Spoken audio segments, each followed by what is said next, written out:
looking back at that glorious week in Paris. Have you luxuriated in it just yet? Did you go back and look at any of that stuff? Uh, no, not really. Honestly, I kind of saw it all when it was coming out. Was on my phone quite a bit during the Olympics, especially after the 800 free, and I had a look through and I saw all the different interviews, and then I obviously saw the ones of my parents and all the ones that I did myself. And I mean, it was a great week, and I'm happy it's finished now and that I can kind of relax. And get back to normal life? Or will life ever be normal again? I don't think it'll ever be normal again, sadly. I think I'm struggling at the moment to walk down the street without being stopped like 50 times. So it's going to be, I think it might be a while until it calms down, but I'm leaving tomorrow. So I'm going on holidays soon. So maybe after I come back from holidays, it'll be a bit calmer. How annoying is it for Nathan? He's, I'm sure as a doppelganger, I mean, when he's walking down the street and they're like, oh, Daniel, hey, give us an autograph. I don't think he's annoyed by it, but I think he just gets frustrated because, do you know a funny story? So I was doing the 10K in the Seine, and people are coming up to Nathan while he's spectating the 10K, asking, oh, Daniel, can I have a photo? And Nathan's like, he's in the water. He's clearly racing, and they're coming up to him. But yeah, I think he's taken more selfies than I have, honestly. He did a lot of the work in Paris when he was out and about, so thanks to him for taking them away from me. You had a swim camp in Enniskillen over the last few days, is that right? Yeah, we've been doing, we did 2 swim camps for, I think it was 10 to 17 years old. So, yeah, we did them over just Saturday and Sunday past. I presume they were massively oversubscribed. Like, you've been advertising this for months and then you go and become one of the most recognisable Irish sports people ever. And I presume that you barely could, or the capacity must have massively oversubscribed. I think it sold out it sold to 80% in 20 minutes when we released it. And then it was full. I don't know the actual stats, but after 20 minutes of releasing it, it sold to 80%. And then it was very full. We had like 100 swimmers in total across the weekend. So it's quite a lot. And I had a lot of fun. Did like 4 hours a day of just talking about swimming and help teaching younger children. So it was quite fun. Was that always something that you were interested in, irrespective of whether or not you reached the levels that you always knew you were capable of? But that part of being a coach and paying it forward, because Rhys McLennan, one of the very first things he said was, I'm taking this medal to every gym in the country. I'm sure he's going to regret that eventually when he's at his 400th gym, but from your perspective, was being a coach and teaching kids how to swim always part of your plan anyway?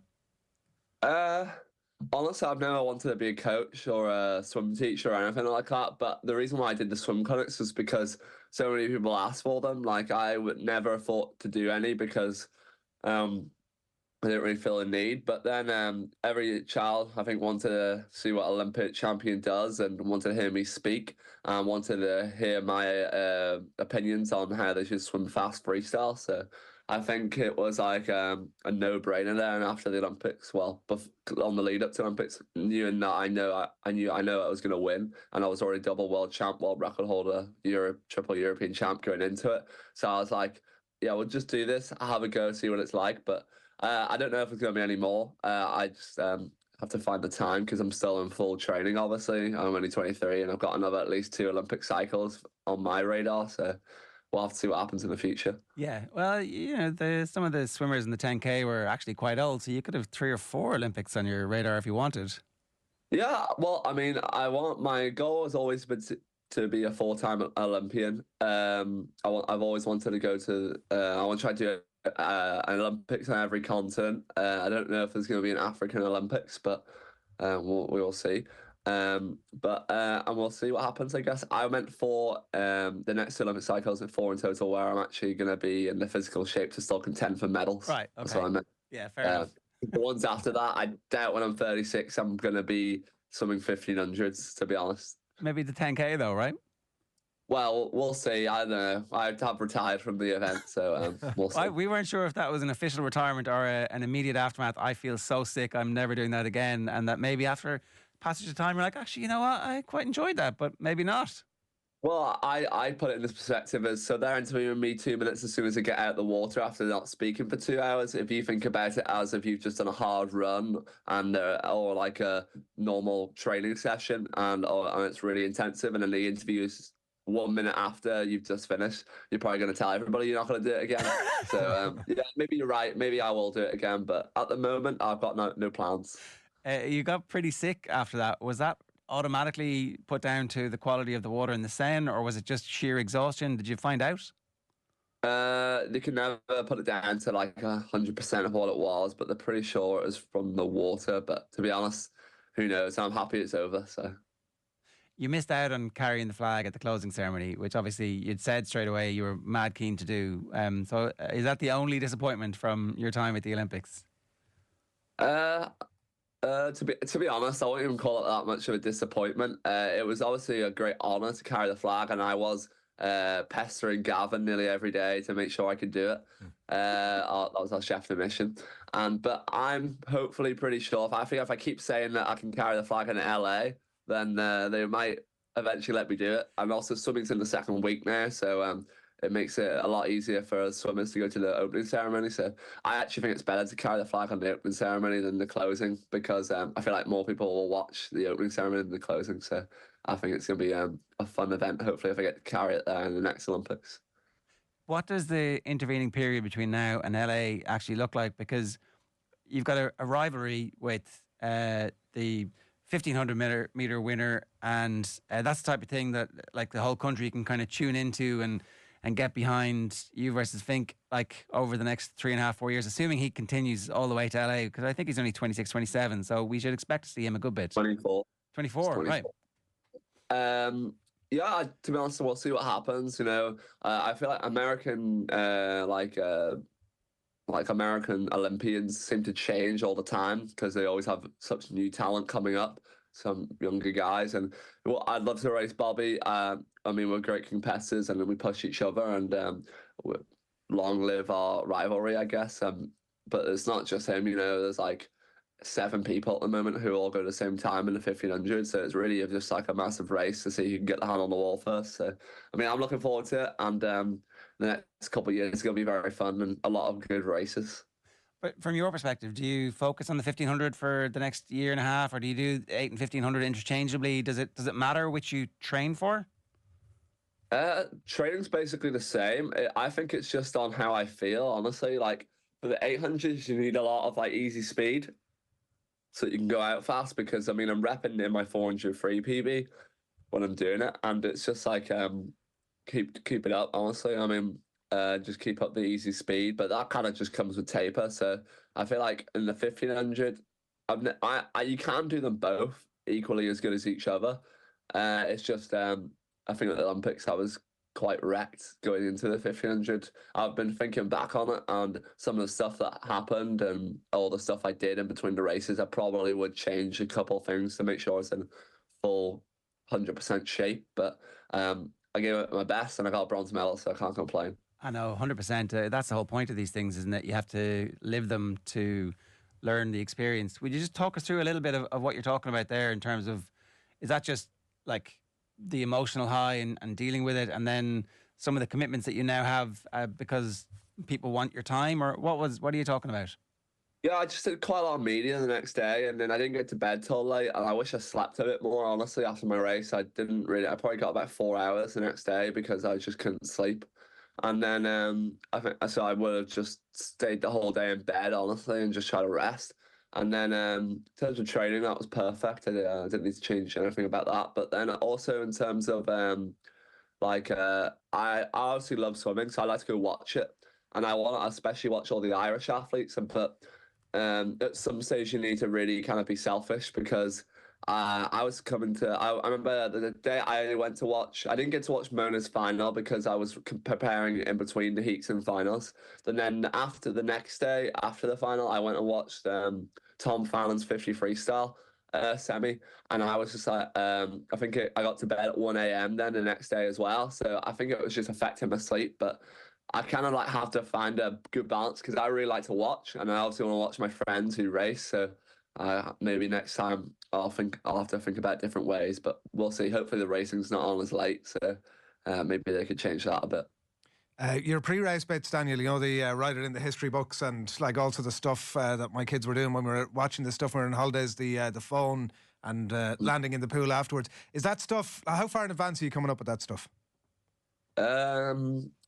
I knew the writing of the history books. I've been I would say 4 months. I knew I was going to do that one. I do think about them quite a lot, like in training. People will give me ideas too, and Nathan will give me some ideas. But the writing history books one I was always going to do, and then I didn't really have one for the 1500. I kind of just ran out of things to do, so I just did the W. But and then I guess months ahead maybe, and then sometimes it's on the day. It's really dependent on if I think of something in my head, then I'll write it down. If not, then I'll just think about it in the call room maybe of what I'm going to do. The other thing I wondered about it was like that. So there's a confidence, there's a flamboyance about it that you maybe not necessarily always associate with Irish sport or Irish sports people. I mean, there's almost a confrontational aspect to it. Potentially, you're throwing down a bit of a gauntlet to competitors. Is that something that is like latter day Daniel Wiffen, or were you at the under-14 Armagh Championships, and that's the way you're going about your business? I only started doing those walkouts in December of this season, so 2023 December. And the reason why I just started doing them, because I was getting quite nervous in the call rooms walking out into these big crowds. So I was like, if I just focus on doing a walkout instead of focusing on how fast I'm going to swim, it was going to distract me, and then I won't think about it too much and then overthink it. So the walkouts were really just there as like a technique to stop overthinking. And I mean, they're working at the moment, especially. I'm like pretty much winning every time I've done them, apart from one race where I came third. But it was it's been pretty good. So they're just used as like a technique. Did your sports psychologist help you come up with that, or was that something you decided to like break it down into? How do you go on? Sorry. I don't like sports psychologists, actually. I'm not a big fan of them. Just in terms of how I work, I just don't think they work well with me. Every athlete's individual, so I just find that they give you they tell you to think of different scenarios, like what happens if you do lose or something like that. How are you going to cope with that? And I'm like, well, I'm just not going to lose. That's what I just say. So that would be how I work. But I know every athlete's individual, so some work on them, some don't. But I just choose that. I think they're a waste of time, personally. That's really interesting that you have come up with a trick to stop yourself getting nervous by focusing on something micro in the immediate moment that you can fix or influence. And that it seems like it's a usual sports psychologist trick, but you've obviously just come up with it yourself.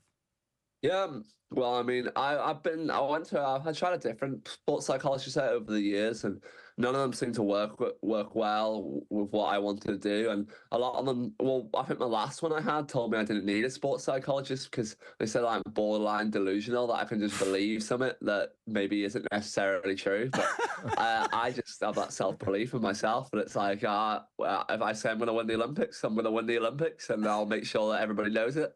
And but it's just a bit of fun, honestly. Like it's maybe you can call it false confidence. I don't know, because I'm literally in the call room and I could tell everybody in the race that I'm gonna win and then go and do it. It's not like I'm using it as like I don't actually believe. I just actually believe that much in myself that I can tell you months in advance that I'm gonna win. When they called you borderline delusional, were you like, "Thanks very much"? Well, people was like, "Do you not take offense to that?" And I was like, "No, it just means I'm a good athlete." Yeah, yeah. I mean, it was because you obviously knew that you had the talent that was going to take you to this level. Yeah. You did say that you were a bit nervous coming out for the 800, and that bit about hearing Nathan's voice. Can you just talk us through that bit where you've done the writing in the history books? Is it after that you hear the voice? So I walk out. So you walk out, and you're all lined up behind these like a border, kind of like a wall. And then you walk out through this archway, and then I walk out. When I walk out, when you see the flag come up, and then walk into the like chair. It's probably about like 10, 15 meters away, the chair in the middle of the pool. And then that's when I hear Nathan, because when I do my walkout, it kind of like I'm sort of thinking about it to get it right, because I've rushed it sometimes before and wasn't really a fan of how it looked. So I need to make sure it's like a show. I need to get it right. And then I walked into the chair after the walkout, and that's when I heard Nathan. I definitely think it was Nathan. I know what his voices sound like, but Nathan seems to think that I'm lying because he was 100 meters away, and he's trying to think, how can he actually hear me? But maybe I just heard him and did it somehow out of 18,000 people. But yeah, I mean, it's pretty cool. Oh, it's insane. So you'd already done the writing in the history books, and then you heard him, so there's two things that you've got now, which leaves you very calm in the starting blocks. Yeah, just before the 800 freestyle, yeah. I mean, I was already like calm. Do you know what I didn't even realize? So the Irish official, Gary Seeps, was also on my lane, like doing the officiating. And I didn't even realize he was because I was just so zoned in that I completely didn't see anybody. Honestly, like I wouldn't even be able to tell you anybody in the crowd or what anybody looked like. I was just so zoned in. It may have looked like I was looking at everybody, but honestly, I can't even remember. Like when I was in the zone, I just didn't even focus on anything apart from getting to that block and getting my clothes off ready to jump in. In the 1500, you talked about going out and trying to stay close to one of the other swimmers in the lane beside you, and then eventually, quite late on, you look over and you see somebody a good bit ahead of you, and you go, "Oh, this is going to be very painful now." In the Yeah. 800, how familiar are you with where everybody else is? Like, what do you know about how fast the Italian and Fink have gone out? Yeah, I know everybody's race strategies. I do my homework. It's like going into any other race, and I'm sure competitors do. They want to know what the competitors do, and I know exactly every person on those 8 lanes. I know exactly what they're gonna do, and I feel like I'm probably the most unpredictable racer because most people swim the same tactic every time, and I every time I race, I swim a new tactic. Like it's never the same thing. I'm not gonna lie. Like we used to do the race strategies where we'd think of them before the race and then try executing the race. But now I don't do that. Now I just as soon as I dive in and I decide what I'm gonna do because you need to be like ready to change throughout the race. I don't want to stick to a race plan. Then it's not gonna work. So I'm just adapt it as I go in the race, which I think is a sign of being a great athlete. But you can't And see, then can you? I can't see Think um, or where they are. Like, so in 200 the meters in, 300 meters in, 400 meters in. You're kind of it's kind of guesswork how far uh, behind or how close you are. in the 800, I could see everything. To be fair, Right. I knew where everybody was. I mean, I was only looking at Bobby Fink, and Greg Palt because I knew that was where the race was going to be. So I already knew what was going to kind of plan out in that race because they've been doing the same tactics ever since they were born, basically. So like, I just knew exactly what they were going to try and do. So I knew exactly how far ahead to be at a certain different points in the race when I was in there because I'd done all my research. But then in the 1500, obviously, well, I want to say Bobby changed his tactics, but um, I just think I kind of obviously massive props to him for winning the race, but I just think I didn't execute a perfect race for myself.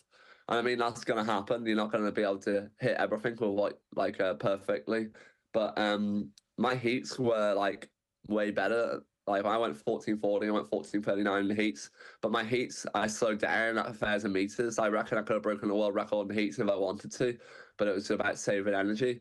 And it was just the way I just decided to go out to, like, I was about a second slower to our first 100 compared to the heats. So it's just like a bit of an error on my part. And then obviously Greg was kind of blocking Bobby. And then Bobby said in an interview that he was just trying to stay at the perfect distance between me and Greg, so that Greg would block me seeing Bobby so I wouldn't notice. I mean, it worked really well for him. And I mean, that's just racing at the Olympics. It's all tactical. It's not really about time. So it was quite cool. And obviously that world record was broken, which was very special. Yeah, I think, but it was interesting. I think definitely changed his tactics, right? Because he's renowned as a very quick finisher, but this time he used his speed early on to try and establish a lead. And like you're obviously in their heads. I guess that's the point that I was making earlier on about this rivalry, and that Yeah. strategy is something that like we've had little enough as Irish sports fans to get behind in swimming for the last 20 years, and now we've got this opportunity to really key in on an American who's totally changed his strategy because of what you've done in the 800 meters. Yeah, I mean, maybe you can look at it like that, but I think every athlete should be adaptable and should not be swimming the same way every time. But I mean, I thought it was a great race, and I hope everybody was entertained by it. But yeah, I don't really want to say it was a great race. I think it was brilliant. It was a brilliant week where we all got to rekindle our love of big time Olympic swimming in the pool, because it's a really special sport. And you know, the national swimming strategy was released last week, and you were making the point that you know we need more resources, and you know you're totally happy to play that role of leadership within the sport. Yeah, well, I feel like I've been kind of, I don't want to put this on myself or take it away from anybody else, but I feel like I'm kind of one of the leaders on the Irish swimming team and maybe in Irish sport.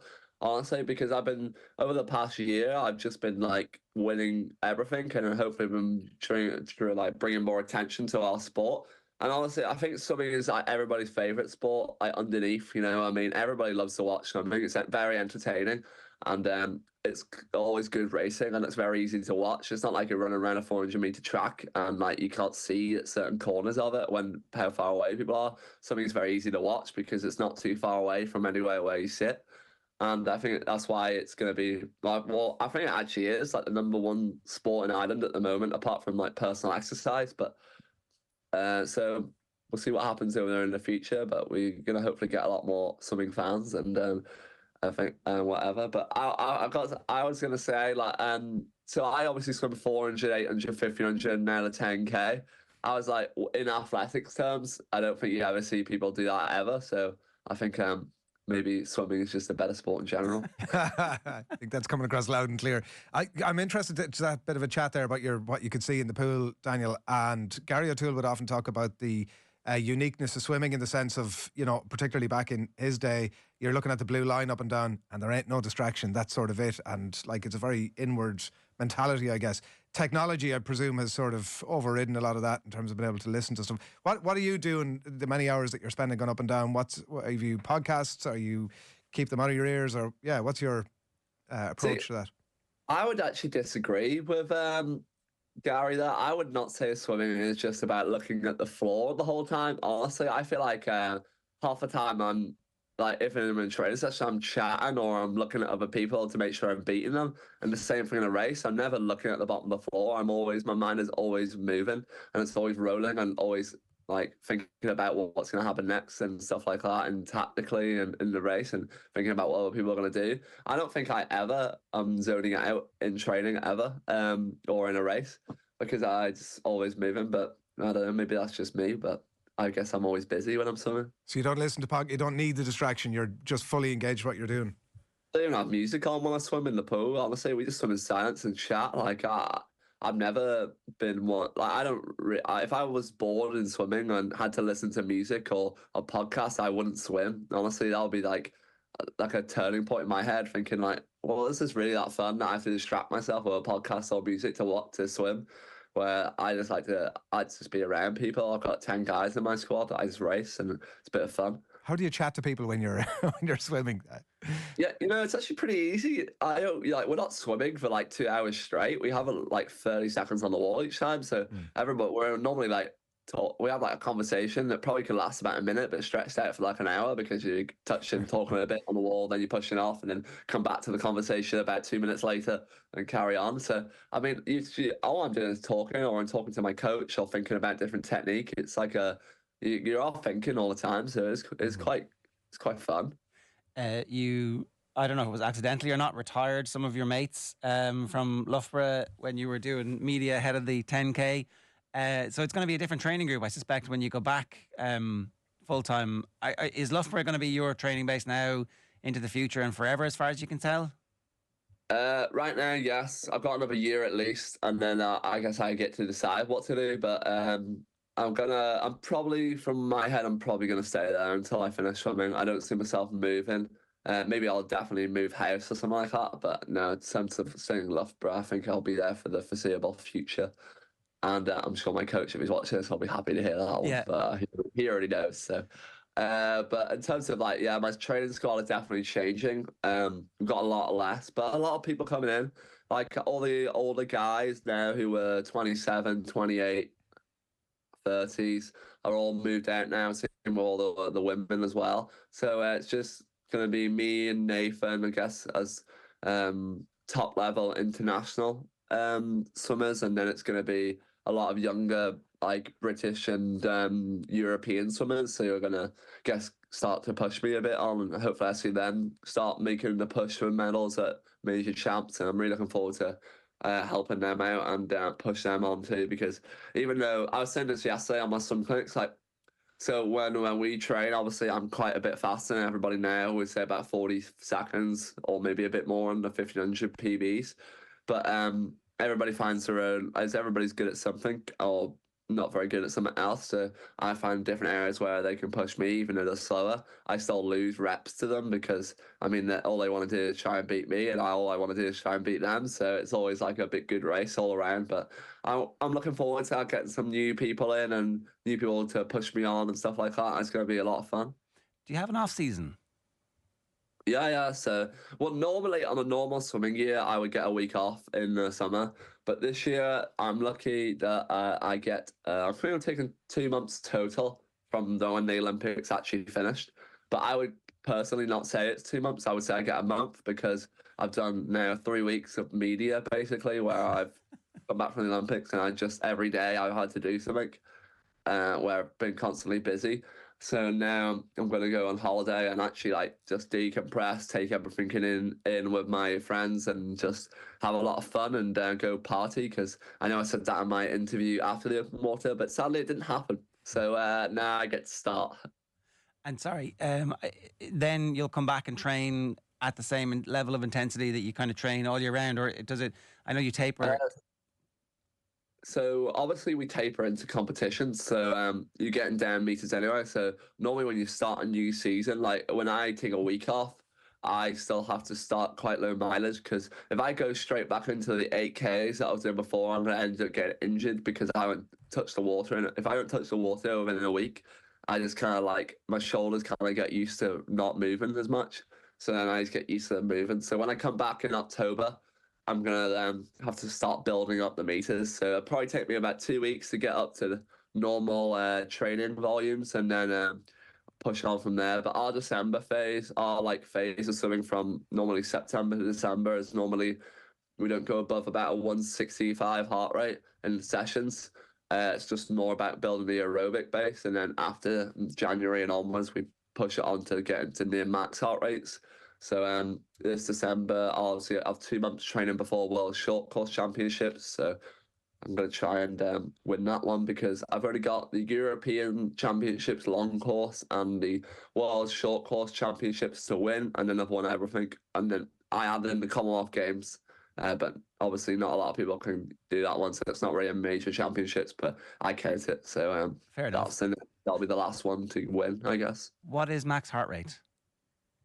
For me, so I actually only found this out recently, but so since I swim horizontally, it's a lot hard to get your heart rate to a max level. Where doing vertical exercises, your heart rate goes a lot higher, which I only recently found out. But mine would get around just 200, I would say. Right. And it would constantly be around 190 to 200 in about how long do our sets take? About 45 minutes. So it would be at around that level for 45 minutes. Oh my God. Right. And so are you wearing GPS in the pool when you're finding that out, or how do you know? We have these like small little monitors that just go in the side of your cap. Right. And then they link to the app. And actually, I'm making well, I don't want to actually maybe say that, but my final year project in uni this year is I'm making an app to link all the monitors together for our training sessions, and you can put them on a TV and you can display them, stuff like that. So. All right. Well, that sounds like a great business opportunity as a sideline / nixer for you when you're winning world titles. Yeah, well, I mean, I am a programmer behind the scenes. That's what I do as my degree. So I'll be making some apps, and that'll be pretty cool.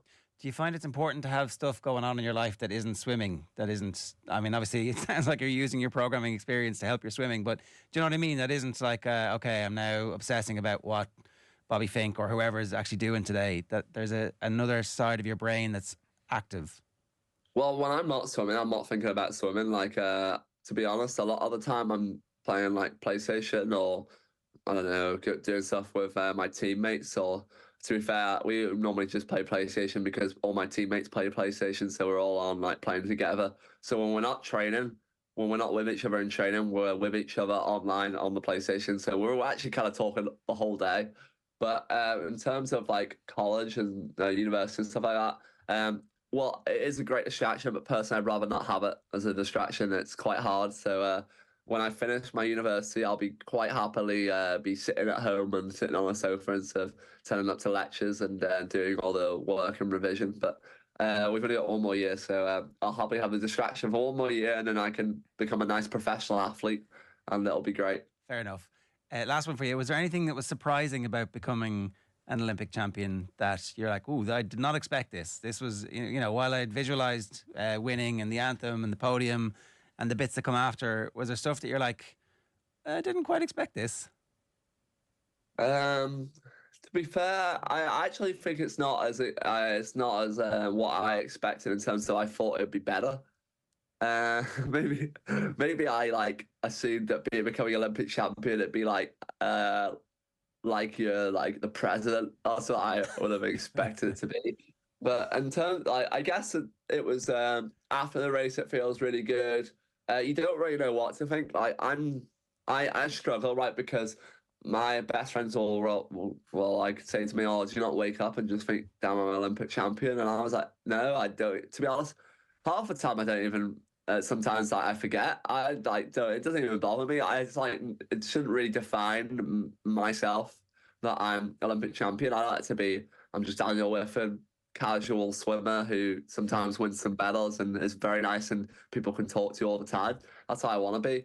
And I mean, the Olympic champion's great, but honestly, I thought there'd be more sponsorship opportunities with it. But we are already like post Olympics now, so apparently they start rolling in very soon. But I thought in terms of the sponsorship side, though, I was thinking like massive sponsors would be rolling in, but maybe they are. I just haven't heard from them I yet. think they will be. I'm sure they will be, because anybody who's come across you thinks it's just a winning personality. Basically, what you're describing here is Clark Kent forgetting he's Superman. Yeah, well, apparently Noah Lyles did an interview after the 100 meters saying that I'm the Clark Kent of swimming. And then everyone telling me about how I'm bringing about the nerdy look with glasses, but I was just like, well, I just can't see. It's not my fault I have to wear glasses. But yeah, maybe I am the Clark Kent. I've dressed up as him for Halloween before, so maybe it's going to come true. Something Maybe I'll turn into Superman at some point, or maybe I am Superman. I think that's what they're actually implying in it. When I swim, I'm Superman. Exactly. So, yeah. No, that's exactly it. Your YouTube channel, if everybody wants to keep up, are you going to be putting stuff up from your holidays, or is that being shut down for the next month? No. I've scheduled videos for when I'm away anyway. So right now we're doing post-Olympic stuff. So yesterday I just put out a podcast with me and Nathan talking about the whole Olympic experience. So you want to hear some juice of what actually happens at the Olympics, then that's it. And then the next two videos coming out are going to be race analysis. This is where I'll go through and tell you exactly what I'm thinking during the race. And then the holiday videos will be coming out. I don't know if I can film everything because some of it's probably not safe for YouTube. There you go. And I don't probably want to promote it with younger children. But it'll be fun, and you'll see what Olympic champion does on their holidays, I guess. There you go. Have you got the tattoo? You must have the tattoo from Tokyo, did you? Yeah, I saw, if you could see that. I've still got the tattoo there on the forearm, but I need to this week, technically, I think on Friday. I'm getting the Paris 2024 out of dinner, and I'm going to get some other little things because I actually don't really like tattoos, so it's actually weird because I have a couple, but I think they look cool when you swim. So as long as I'm swimming, I'm going to probably get some tattoos, but I don't know what I'm going to do after I finish because I might get some of them removed. But I just think they look cool when I'm swimming in the water and you can see them. And some of them, like, I've got Dream Big on my arm, like here. Oh, yeah. And when I'm doing my over-top recovery stroke, that seems to look, well, I think it looks really cool. So, and my parents actually were like, oh, I don't want you to get that. But then they're telling me that they actually really like it because when I swim, it looks really cool when I'm swimming. But stuff like that, I mean, I just do stuff for like, so a lot of my tattoos have meanings and stuff like that. And like the Olympic rings, I mean, I was saying this to my best friend last night. I was like, they just get free advertising all the time, honestly, on athletes, just getting their logo tattooed on people. But it's just like, because everybody works so hard to get there, like it's just like a thing that everybody gets to like show that how hard they can work and stuff like that. And then I think that's a great meaning behind the Olympic tattoo. You've been great with your time. When you brought up your parents there, I should really ask about them.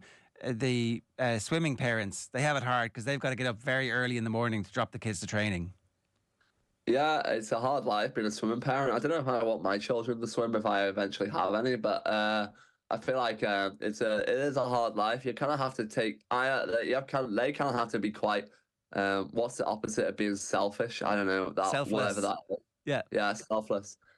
Because they have to like basically allow their child will then take up their whole life. You know what I mean? And I mean maybe that's just being part of a parent, but I mean, my parents were getting up at like 4 o'clock in the morning, waking me up and then bringing me to swim practice ever since I was like 7 years old. Well, I doubt I was going 4 a.m. when I was 7 years old, but maybe around 12, I was starting to really do the early mornings. And so they've done like a decade of early morning driving. And I mean, they're the reason why I'm winning today. They pushed me, and to be honest, I would say that they're great parents because they don't get involved. I think great parents are the ones who let the coach do what the coach knows what to do, and I feel like they're quite good at that. So massive props to them. And I saw their video of their reaction off the ball, so it was pretty cool. And it's nice that all the media can capture these moments, and then I can look back at them. So it's very nice.